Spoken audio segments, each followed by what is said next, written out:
परिवार में कैसा होना चाहिए, भाई भाई का संबंध, पिता पुत्र का संबंध कैसा होना चाहिए। 3 बच्चे थे पिता के, सभी पिता के अनुरूप थे, अनुकूल थे, कोई क्लेश नहीं, कोई कंकास नहीं। लेकिन एक दिन नन्हा बच्चा आकर पिता से कहने लगे, पिताजी। हाँ बोलिए, थोड़ी आवाज करके बोला, पिताजी। कहाँ बोलिए। मैं कहता हूं तीनों का बंटवारा कर दीजिए, संपत्ति का बंटवारा कर दो।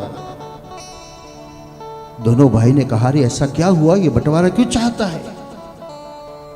कौन बाप की इच्छा होती है मेरा बेटा बंट जाए? लेकिन आज बेटे ही यही चाहते हैं, वो खर्चा करता है तो हमको क्या मिलेगा, इसीलिए कर दो, बंटवारा कर दो, बंटवारा कर दो। 2-3 लड़का अपने बाप के पास जाकर कहने लगे, पिताजी इस मिलकत का बंटवारा कर दो, मिलकत का भाग कर दो। पापा ने कहा, नहीं करेंगे हम, जब तक हम हैं तब तक नहीं करेंगे। बच्चे सोचा कि ये तो खर्चा कर रहा है, कुछ मिलने वाला नहीं है। गांव वाले के बड़े बड़े बुजुर्ग को किस बात की कि मेरा पिता मानता नहीं, आप उसके पास जाकर समझाइए। गांव वालों को तो ऐसा ही चाहिए। आया 2-4 इकट्ठा होकर और कहा, अरे हम था कि बेटे बेटे में तकरार हो रही है, तो ऐसा काम कर, तीनों का बंटवारा कर दे और सब अपने अपने तरह से घोंसले बनाकर रहे। वो पिता ने कहा, तुम कौन होते हैं हमको समझाने वाले? ये बंटवारा करने के लिए समझाने का आप कौन होते हैं? पैसा मैंने इकट्ठा किया है, मैंने मेहनत की है, मैं बंटवारा नहीं करूंगा। लेकिन आप सबको लेकर आया है ने, बेटाओं ने आपको बताया ने, तो कोई बात नहीं, मैं बंटवारा कर देता हूं। तीनों बच्चे को मेरे घर से बाहर निकाल देता हूं, तीनों का 3-3 महीने का मैं किराया देता हूं, सबको खाने पीने की वस्तु में लेकर दे देता हूं, और कभी कभी जरूर पड़े तो आकर आएगा तो मैं उसको दूंगा। यहाँ रहना हो तो 15 दिन रहने आए तो भी कोई बात नहीं, सब खर्चा हम कर देंगे। और बंटवारा ऐसा होकर सुना, बेटा कहने लगा, पप्पा हमको नहीं जाना है, हम तो आपके साथ ही रहेंगे, आपके साथ रहेंगे। हम कहते ने पापा मेरे पास है, ये गलत बात है। ऐसा कहना चाहिए, मैं पापा के साथ हूं, माँ बाप के साथ मैं हूं, वो मेरे नहीं। क्योंकि मैं उनकी गोद में रहना चाहता हूं, मैं उनकी छत्र छाया में रहना चाहता हूं, वो मेरे छत्र में नहीं आना चाहता है। लेकिन हम तो यही कहते हैं, मेरे पास पापा है, मेरी मम्मी मेरे पास नहीं, हम इनके पास है। शब्द तो एक ही है, लेकिन बाहर कहां आता है ज्यादा। तो उनकी गोद में बैठने की आनंद और है।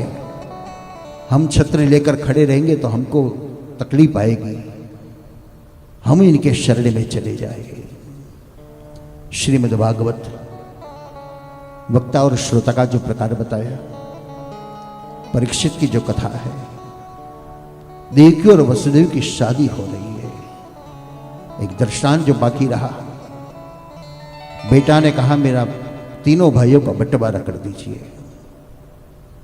दोनों बड़े बड़े भाई छोटे को समझाते रहे, तुझे क्या हुआ, तुझे क्या चाहिए, जो चाहिए सब कुछ तू ले जा, पापा दे देंगे, हमको नहीं चाहिए। एक्चुअली ऐसा मत कर, बहुत पीड़ा होती है माँ बाप को। बेटा का नहीं, बस आज ही आज बंटवारा कर दीजिए। अच्छा चलो बंटवारा कर देते हैं। लेकिन ना, बेटा ने कहा कि ऐसे बंटवारा नहीं, मैं जैसा कहूं ऐसा होना चाहिए।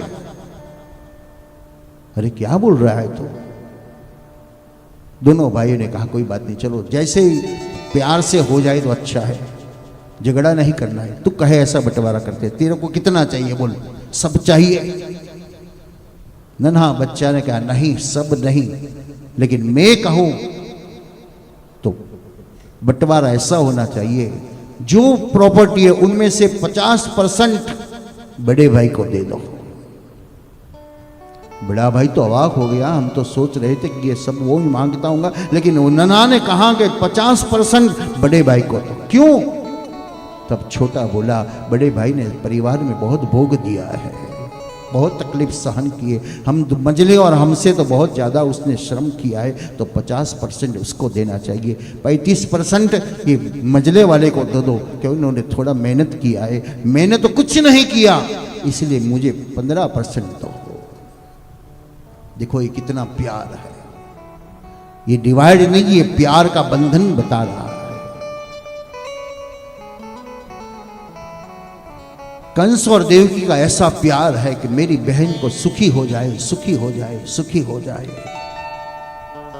लेकिन आपत्ति के समय में आदमी अपनी जात बताता है। विकट परिस्थिति आती है तब आदमी राक्षस बन जाता है। राक्षस बनने के लिए कोई सिंग नहीं चाहिए, कोई बड़े बड़े दांत नहीं चाहिए, फिर भी हम राक्षस जैसे हो जाते हैं। आपत्ति में आदमी अपनी जात बताता है। कौन कैसा है किसी को पता नहीं, बगल में रहता है, साथ में रहता है, फिर भी पता नहीं। लेकिन जब आपत्ति का समय आता है तो सभी लोग राक्षस बन जाते हैं।